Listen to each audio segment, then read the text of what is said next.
Hello, I'm Scott Winnail, and this is TWNow. Children are our most precious resource, so goes the saying. But in this world of ever-increasing divorce and moral decay, rampant crime and evolving social norms, where does that leave our most precious of resources? Headlines are telling, including this one from NBC News late last year. Generation at risk, America's youngest facing mental health crisis. Our educational systems are no longer a bastion of learning, but instead a platform for social construction that showcases our ever-changing morality. The guardrails of right and wrong that once protected children's hearts and minds are now gone, leaving children to fend for themselves. Home is no longer a safe place, and often instead a place where social media is the new danger. Given the dynamic world children are now living in, how can loving parents and grandparents protect this precious child under their purview? On today's program, we have two returning guests who will provide answers and insights that can help.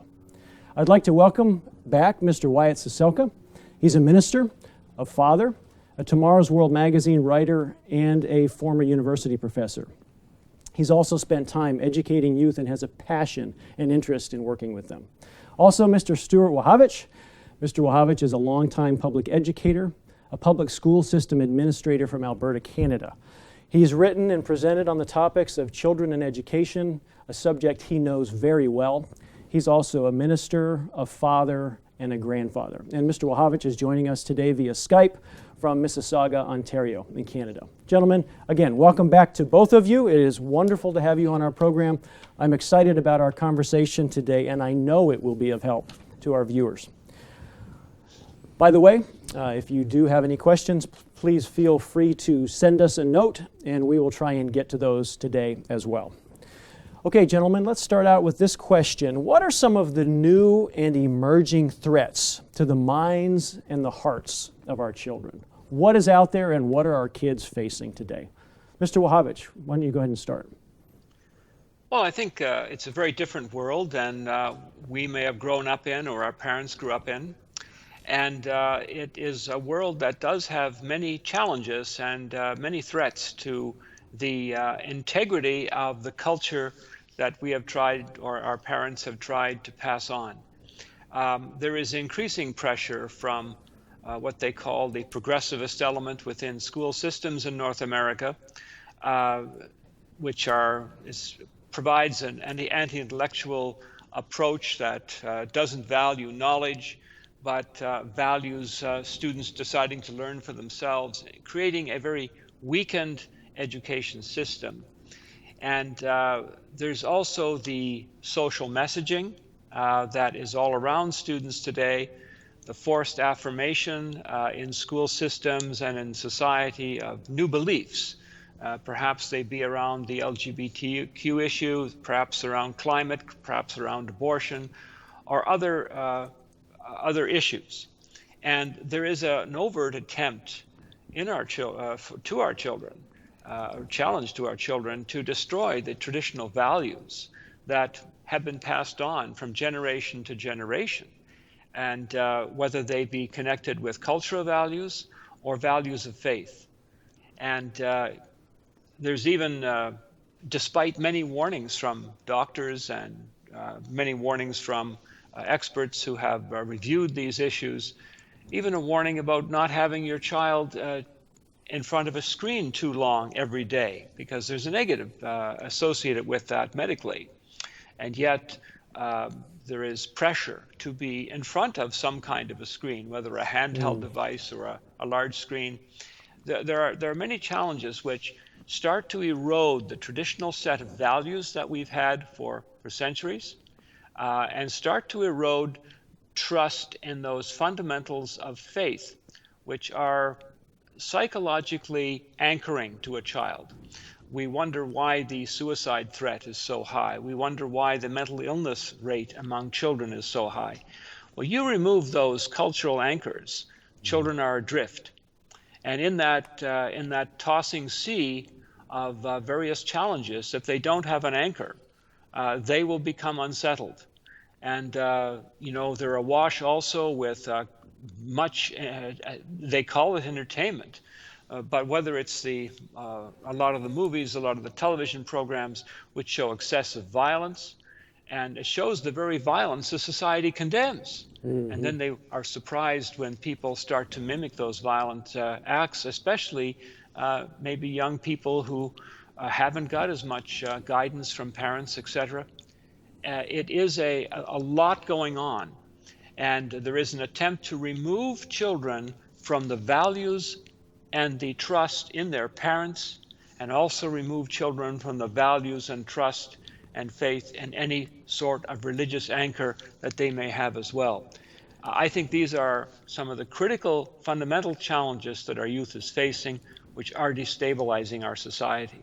Now, this is interesting listening to you talk. Here you are a former public educator, an administrator in public educational systems. You've dedicated your life to bringing children along and trying to help the system help raise children in the right way. And here you're pointing out some very sobering facts that are, or situations that are occurring in the educational system today. The forces of change within education have been somewhat, I say, promoted by different criteria vis-a-vis hiring practices over the past 20 years, 15 to 20 years. And as older educators who were perhaps trained up in a much different paradigm of education, a much different model of education with different expectations, much higher expectations than people have today, both in terms of behavior and in terms of academic achievement. When those two elements get lessened in terms of what we expect, then you have room for all this social engineering to come in, and many younger administrators have been schooled or are intimidated by their superiors to try to create environments where those types of new training programs or new sets of understandings can be inculcated into the school environment. And that has created a big shift, and not many parents are totally aware of the degree of change that has happened in many of the school systems. We'll come back to that a little bit later in the program, but I definitely want to come back to those concepts that you're talking about right now. I'd like to ask Mr. Saselka to go ahead and chime in. What are some of your observations with what's going on with our kids today? What are they facing? What are some of the new and emerging threats? Mr. Rahovich was talking about some of the social engineering and some of the challenges in education, which he's very much an expert in. I'd like to bring up the topic of bullying, online bullying. There are a number of surveys and studies that continue to come out. Pew Research did a major study recently. It was published in October, where Pew Research concluded that 59% of children are the victims of cyberbullying. What was interesting? We've even got an article that we can pull up that references that. Okay, good. And so we also Pew found that that 6 in 10 parents were concerned about their children being cyberbullied. So there's a strong correlation and really a strong realization among the parents that this is a real problem. And cyberbullying can occur in many ways. We'll probably talk about it a little bit later, but there can be stalking, there can be blackmail and so forth. There's even a new trend coming up that's becoming more of a problem, where people are gaslighting, and that's a term that comes from the 1939 movie or 1938 play in Britain. It was a British play about a husband who manipulated his wife into thinking she was essentially, crazy. And what researchers are finding is that some of the techniques used by classic bullies, even to the extreme, like to gaslight someone, where you withhold information from them, where you and a group of peers trivialize their position, where you deny or claim to not know where they're coming from, or where you block or divert their questions. That can be done in a group fashion on social media, and I've even seen that. I think unintentionally, but I've seen that sometimes where people will just, if somebody, especially a teen or a kid, is less popular, they can be ignored by the group. The conversation can be pushed in a different direction. What they claimed or said or didn't say can be reinvented somewhat. And you actually can have these young, very impressionable, vulnerable youth and children be the victim of a mob approach. And psychologically, this is a very psychologically powerful technique where they can question. They're not just being bullied; they're questioning their own grasp on the truth, and that can lead to depression and all kinds of things. So that's one cyberbullying, but that's one concern that now is more prevalent because of technology than it was 20 years ago. Well, you can even see, I think, where some of that cyberbullying could be used to help manipulate and even form young people's perspectives on right and wrong, on what's socially acceptable and what's not, on even the Bible and God's way of life. So powerful tools that kids are exposed to even outside of the classroom today. What are some of the other pressures, emerging trends that our kids are facing today that come to mind? Well, I think there are many. The whole issue you raise of bullying is something that has got completely out of hand, and the way we're responding to it. I think one of the pressures that I've noted is, of course, we live in a dangerous society, or that's which is perceived to be dangerous, and many parents have responded by really being very protective. And school systems and many other, I suppose, physical training facilities have also tried to become very protective, to the point where a number of years ago here in the city of Toronto, this Toronto School Board banned baseballs and basketballs from the school playground in case someone got hurt, which is an absurdity, but nonetheless driven by litigation and driven by this fear of being harmed by something. We start to overprotect, and we also can try this overprotection from ideas.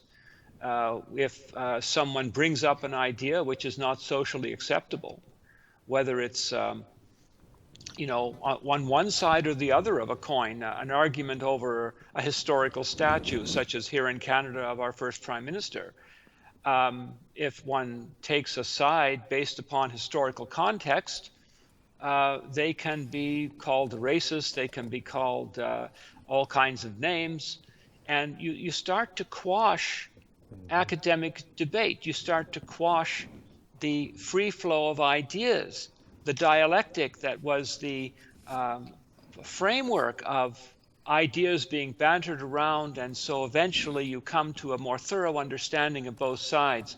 You can't even have that discussion now because people want to shut it down.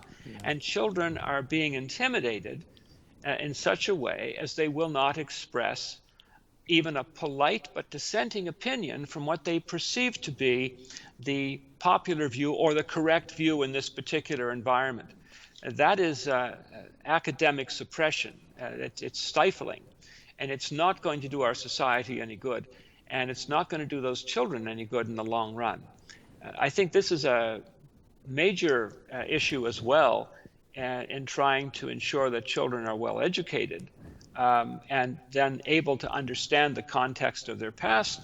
And only when you understand that context can you make meaningful choices as to where you're going in the future. This is an issue. This is interesting because you brought this up in the context of bullying, which makes me ponder. We were talking before the program today about curriculum, specifically sexuality education curriculum, and how it's almost as if children are being bullied in the classroom and not being allowed to express even discomfort with the topics that are being talked about, and even parents being excluded. Maybe you could talk about, either of you could jump in and talk about some of the curriculum things that are going on today in California, in Scotland, perhaps. Well, I'll just mention very quickly, and then I'll let Mr. Selka come in.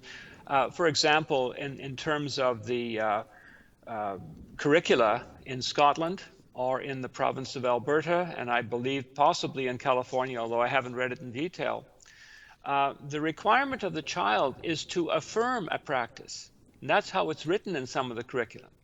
Not that you will learn about a practice, but that you will affirm it. In other words, you will agree with it.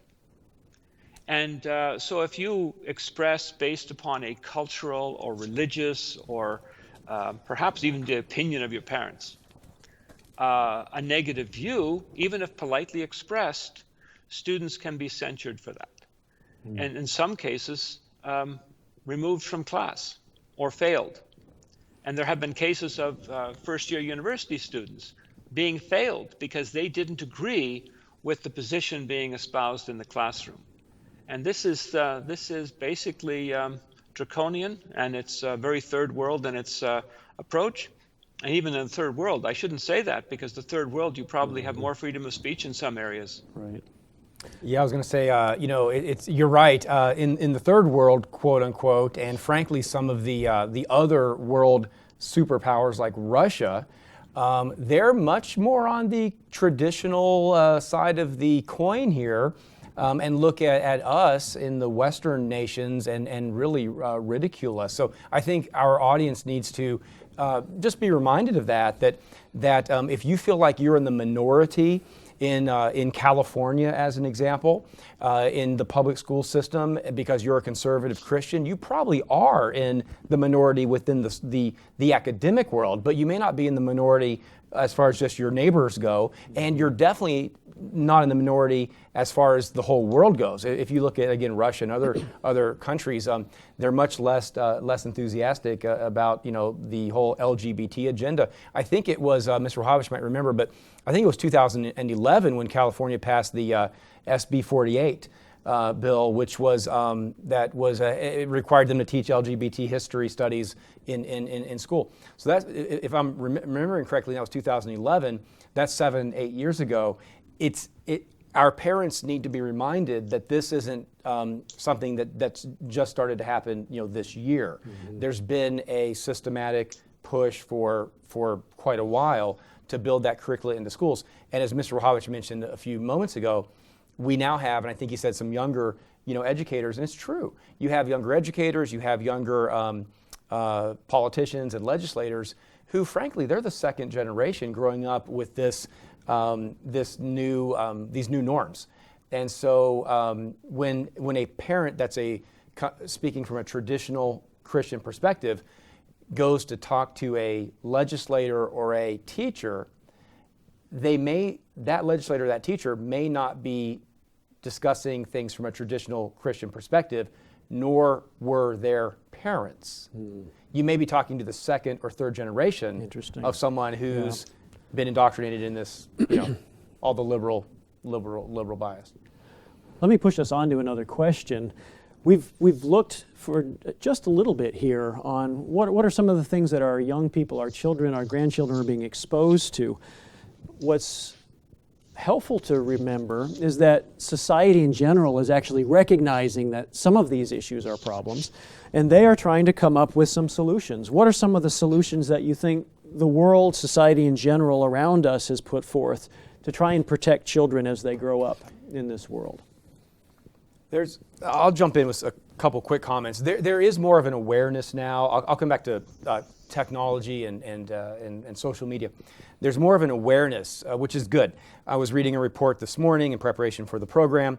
There was a British study in late November in England. They commissioned a person to study how children are being affected by by social media and so forth.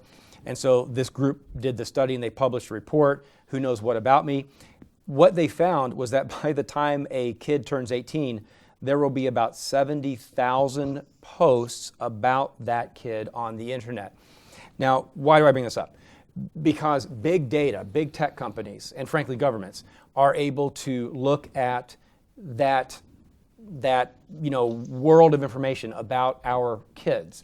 And they're able to use that to not just target advertising, but also to frankly affect what they see on their news feed, what they show them on Snapchat, Instagram, Facebook, Twitter, so forth, even what Google shows them. So there is now more of an awareness. 10 years ago, if I were to have this conversation, make that comment, a lot of people would say, well, that's new information. Nowadays, a lot of parents are aware that they need to be more involved. So what are some of the things that, that people can do? One is being aware of how your kids are using social media, and frankly, making some changes. Do you need to post birthday announcements on Facebook about your children's birthday parties and the names of all of their friends? Do you need to do that? Maybe you shouldn't, for a whole lot of reasons. But one of the reasons, just to stick with social engineering, is that big data companies and advertising companies can scrub that information, can know your children's age, gender, what gifts they received, who their friends are, can map that all out, build big databases on your children, and market to them. And I think, not to get too much into conspiracy theories, I think that as the years go by, it won't just be marketers, it will be governments that will be building these databases and saying, you're the kind of citizen that we approve of, or you're the kind of citizen we don't approve of. One of the things I apologize to the audience, I neglected to share with you about Mr. Ciesielka's background at the beginning is he spent many years working with the internet and with technology. And so this is an area he knows very well, as you're able to distinguish by what he's talking about. Mr. Wachowicz, there are attempts that society has made to protect young people from things like school violence and bullying. And on some level, you can appreciate what schools have done to do that, but are there any drawbacks from those efforts to try and prevent bullying? Well, as a very long-time educator for almost 50 years, the schools quite a while ago didn't seem to have that much of a problem with bullying. There was always bullying of some sort, but that could be dealt with pretty quickly and pretty efficiently by a good teacher or a good principal. It didn't need a policy. It needed common sense. And but as of about 10, 15 years ago, we started to see these bullying policies. And in part, it was a reaction to maybe news media covering a certain type of story. Certainly the Columbine issue and then the rash of school shootings really brought things to a bit of a head. And instead of being a more logical reaction, they felt that they could protect against everything by policy, which is simply not true in governmental circles. But anti-bullying policies were put in place. Eventually, other organizations got a hold of those policies and expanded them, and are now using this idea of anti-bullying to put forward protection against any form of criticism for certain social initiatives.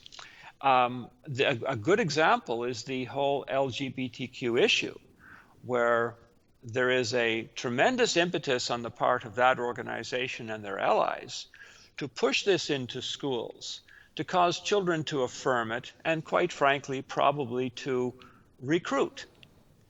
At the same time, the anti-bullying policies already had protected against people being discriminated against on even grounds of gender. But that wasn't good enough. So they used the anti-bullying policies to start to not protect against general bullying as the common citizen would recognize it, but to use anti-bullying as a means of creating a wall of protection around those who would promote any new types of issues which challenge traditional morality or challenge traditional views.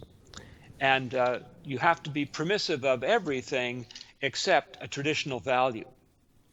And so the whole concept of bullying policies has been turned on its ear and is now actually used to bully and harshly anyone who expresses, as I said, even a polite but dissenting opinion against some of these new social initiatives. So the anti-bullying policies are actually used to silence students who want to speak up or silence teachers who want to speak up, Or parents. and put forward a different perspective. Yes. You know, bullying, and you were asking what are some of the approaches that parents and so forth. I know a news item caught my attention recently, and it was a dad, and he, I applaud him for trying to be involved, but it demonstrates a real lack of wisdom and how he tried to deal with a problem. This was on the news it was recent. I won't mention the man's name. I feel bad for him and his daughter. But apparently 10-year-old girl, a daughter of his, was the bullier. And so she was kicked off of her school bus. She was not allowed to ride the bus anymore because she was the bullier. And so I think he had it well intended. I don't want people getting mad at me for what I'm getting ready to say here. I'm not condoning what this man did. But he said he was involved. He said, look, I don't want my daughter bullying other kids. So he decided to make her walk to school instead of ride the bus. Well, the problem is it's winter. It's a northern area, and he drove the car to keep her safe. And this is not I don't think, a bad person, a bad dad, but he drove the car and filmed her, or at least filmed part of it. With her walking, and he claimed it was a 5-mile walk, which to me is a little far. Now I know for those of you who are in your 60s or 70s and you walked uphill both ways to school, I know in the snow, you know. But then he posted it on social media, and that was a grave mistake because now he has, I think, unintentionally bullied her.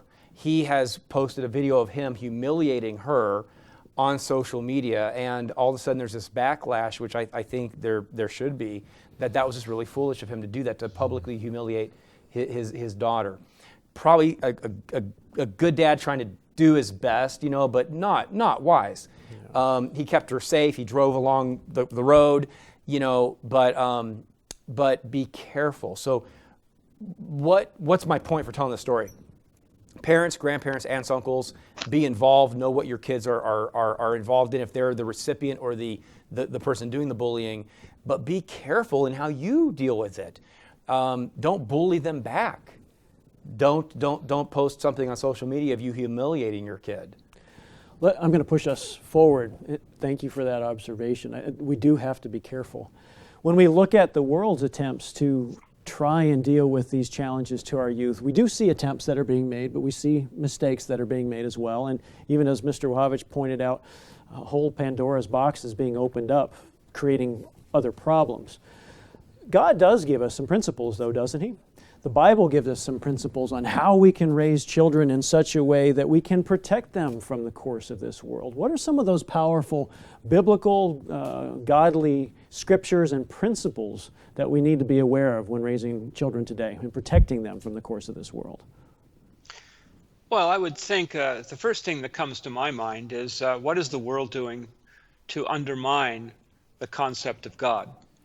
And we know that research does point out that often when a child is in the 8th or 9th grade, that's when you really start either holding them or losing them. Because if the society, through its promotion of other beliefs or its denigration of the concept of religion or creation, undermines the faith of that student in the existence of a God, in the reality of a God, then that student is not going to follow along with the parents' traditions in most cases.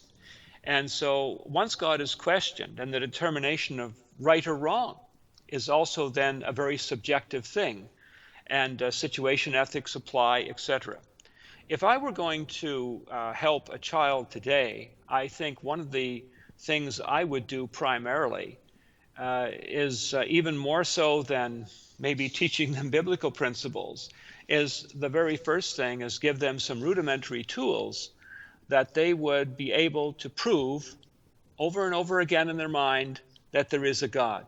You know, just a couple of quick points, because society wants to challenge that.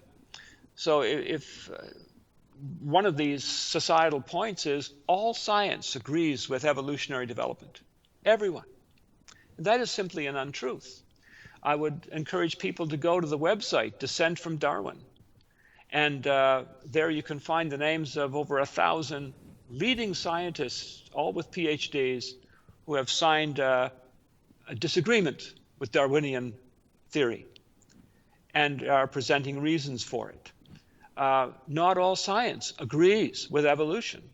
Some leading scientists at some of the world's top universities do not. Secondly, little concepts like we know that science does understand the universe had a beginning. We know if it's expanding radially from a central point, it had to have a beginning. And every beginning requires a cause. And a professor no less than Dr. Alexander Vilenkin of Tufts University, a famous physicist, has indicated that is proof of a need for a creator. Physicist Dr. Vera Kostiakovsky at MIT makes the statement that the order of matter calls for the divine. Students need to know that there's major scientists here. The intricacy of a cell requires, with all its molecular motors, its organelles, its complex cell chemistry, it requires a creator. Probability theory says that's not going to happen. You can reference Meyer's book, Signature in the Cell. The whole failure of evolution to come up with any intermediary fossil species is a major problem. And, even Nobel laureate George Wall, and, if a student knows this, it's very important. If they know that there's a Nobel laureate in biology who has fundamentally stated there are only two options for how we got here. One, spontaneous generation of non-living things to living things. And he points out that Louis Pasteur proved that was impossible 120 years ago. And secondly, a deliberate act of creation by God. And he says there's no third possibility. These are the kinds of things that can create that strength of evidence. And once that's there, then the other aspects of biblical doctrine can follow.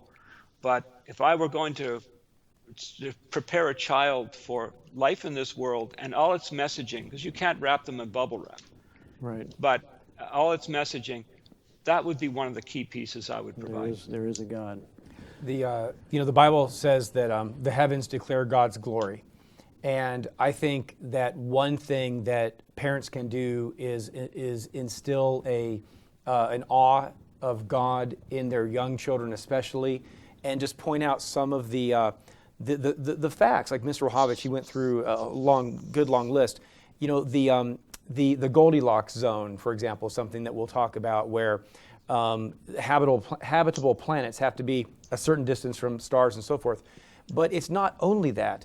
For example, if Jupiter didn't exist, or if Jupiter were closer or farther from the sun, life would be impossible on planet Earth. So there are some easier, fundamental concepts that I think that we can expose in an honest way with our younger children. And, the Bible says in Deuteronomy 6, verse 7, that we're supposed to teach God's way and statutes and laws throughout the day, right? Throughout the day, just to talk about God. And, of course, the heavens declare God's glory. David says that in the Psalms in a couple places.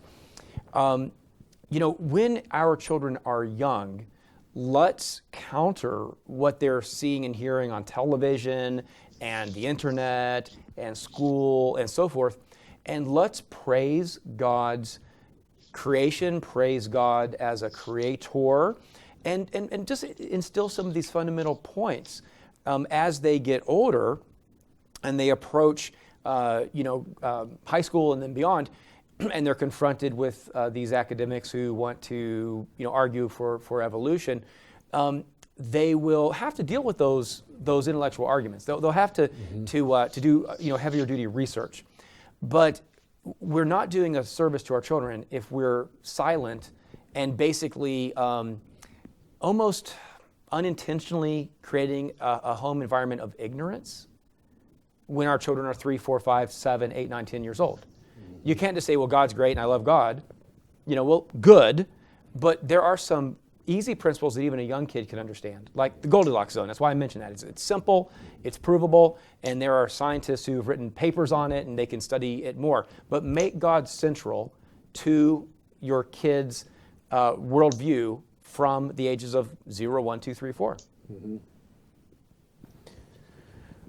We need to wind this down, gentlemen. I'm sorry. But what I would like you to do is leave us with a takeaway message for today. What kind of a message do you have for the audience related to what we've been talking about and in terms of protecting our children and our grandchildren from the course of this world? Mr. Wachowicz, would you like to start? Well, very briefly, I think I would just reiterate the importance of ensuring that they can prove in their own minds that there is a God, and that they need to be knowledgeable people. Our society is trying to create individuals with very minimal levels of knowledge. They want them to get all their information off a Twitter feed, which is extremely shallow. So they need to have a knowledge of history, of geography, of good language. They need to perhaps have an opportunity to study music, to study some form of art, as well as to be physically competent in exercise, etc. That creates a level of confidence and skill, and that's important. But that basic point of trusting that there is a creator is one of the great tools, along with the others, that we can then have them prepared to go out in the world and to be somewhat protected from the lies that are so prevalent in this society. Well, it seems like that ties in with Mr. Saselka's comments a minute ago as well, is training those children as they grow up. But even when they go on, if they go on to university, that's not the time for parents to disengage either. Because Yes. our children are going to be exposed to some pretty high level and highfalutin arguments that we may need to continue to help them navigate through. I would, what practical thought could I give? You know, I was tempted to, when you asked the question, to talk about some sort of internet monitoring technology or something really nerdy like that. But I think I'd like to make the recommendation that Mr. Gerald Weston made in one of his articles. The article's on the website, tomorrowsworld.org, and the article is titled "Why Kids Go Wrong, Part 2." He had a lot to say about it. It's Part 1 and Part 2, both good articles. And it's actually his 10th point, and I'll summarize it. But he essentially says, set high expectations. And if you're a parent or an uncle, you might think, well, why is Wyatt saying set high expectations? How practical is that? That is a wonderful tool. If you give your children unconditional love, God loves us unconditionally. God gave Jesus Christ to die for everyone while we were still sinners, right? Christ died, as a sacrifice, potentially for all who will accept that sacrifice and who will repent. There's this massive unconditional love that parents should have if we're reflecting God's love. However, God has rules, and He sets the bar high. He expects you to not cheat, steal, lie, commit adultery, murder, and so forth. Well, we should expect our children to rise to a high standard. And that's what Mr. Weston was saying. Don't lower the bar. Set high standards. Unconditional love, but set high standards. I expect you to be in by curfew. I expect you to, help with the dishes. I expect you to make A's in your classes. I expect you to not do drugs, not vape, not lie, not, etc. Set high standards. If you do that and you blend it with unconditional love, I think that will go a long way to keep your kids out of trouble, and they'll probably rise to the occasion, and they'll probably impress you. Part of my background personally is in educational research and sort of the impact of parents in their involvement in things like those expectations on their kids. And I think what's interesting is the research backs up your advice, is that parents who do set those standards, the kids will rise to those standards in most cases. If they're not set, they won't do it. But if they are set, wow, the kids will exceed our expectations when we put those prods on them. Gentlemen, I want to thank you both for being here today. Mr. Wachowicz, thanks for joining us. I hope you stay warm up there in the great white north. But we do have the opportunity to wind this down. For our viewers, the world around us is changing every day. What was socially acceptable is no longer. And what is socially acceptable appears to be having dire consequences on our children. Parents today are facing situations and decisions never dreamt of by parents just a decade ago. But there's hope. Parenting today is more important than ever. And a powerful key to protecting our children from the course of this world is for parents, both, if at all possible, to be involved with every aspect of their child's lives. Parents and grandparents must make the time to interact with their children and know what their children are learning and doing. We've talked about that today. In a busy world with many distractions, parent involvement is difficult, but it must be a major priority, as must grandparent involvement. To learn some very helpful approaches to parenting, be sure to read and look at our very helpful booklet, Successful Parenting God's Way. It's available at tomorrowsworld.org for download or to order. And for more encouraging news about the future, we encourage you to visit us at tomorrowsworld.org and stay tuned to TWNow each week. Next week, we plan to answer the question, was Christ ever in Christmas? The answer and the history behind the answer may surprise you. Please join us again next week.